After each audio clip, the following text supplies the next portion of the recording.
di sini kita akan memasuki teori relativitas khusus. Ini sebagai praktek fisika saya. Nah, sebelum kita masuk ke relativitas khusus, kita harus mengetahui teori relativitas terlebih dahulu. Teori relativitas adalah teori yang membahas mengenai kecepatan dan percepatan yang diukur secara berbeda melalui kerangka acuan. Nah, konsep dasar teori relativitas disusun oleh Albert Einstein menjadi dua jenis, yaitu teori relativitas khusus dan relativitas umum. Yang pertama, teori relativitas khusus. Teori relativitas khusus membahas tentang kerangka aluan bergerak beraturan relatif terhadap kerangka aluan lain. Nah, teori relativitas khusus menunjukkan bahwa jika dua pengamat berada dalam kerangka acuan lembam dan bergerak dengan kecepatan sama relatif terhadap pengamat lain, maka kedua pengamat tersebut tidak dapat melakukan percobaan untuk menentukan apakah mereka bergerak atau diam.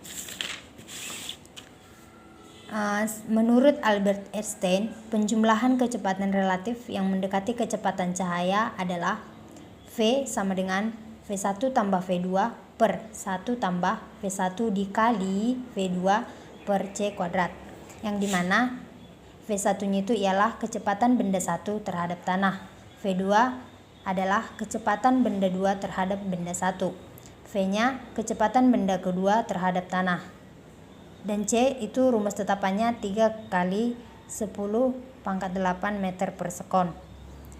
Nah, di sini saya ambil contoh soalnya ialah seorang pengamat di stasiun ruang angkasa mengamati adanya dua pesawat antariksa A dan B yang datang menuju stasiun tersebut dari arah yang berlawanan dengan laju V1 sama dengan V2 sama dengan 3/4 C, yang dimana C-nya itu adalah cepat rambat cahaya.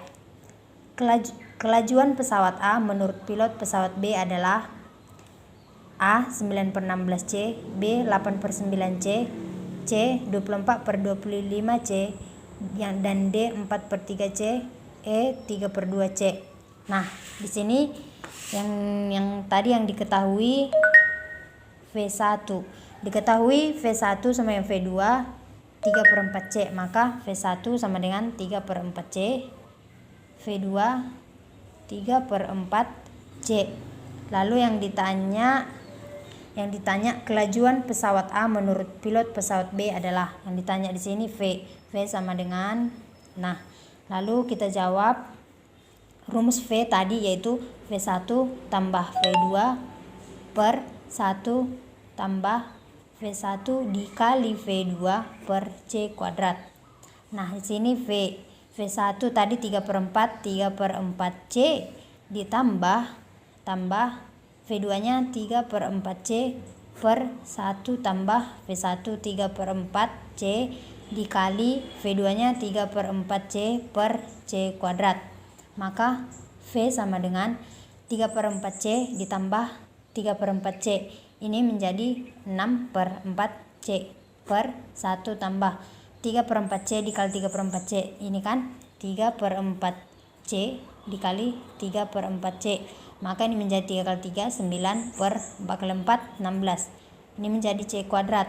Maka 1 tambah 9/16 C kuadrat per C kuadrat. Nah, di sini bisa kita matikan C kuadrat dengan C kuadrat. Maka V sama dengan 6 per, maka di sini 6 dikali 16C per 25 dikali 4. Nah, ini bisa kita matikan 4-nya 4, ini menjadi 4. Maka V sama dengan 6 dikali 4 24C per Endo mati jadi 25. Maka V-nya sama dengan 24/25C. Maka dapat kita simpulkan bahwa jawabannya ialah C, 24/25C.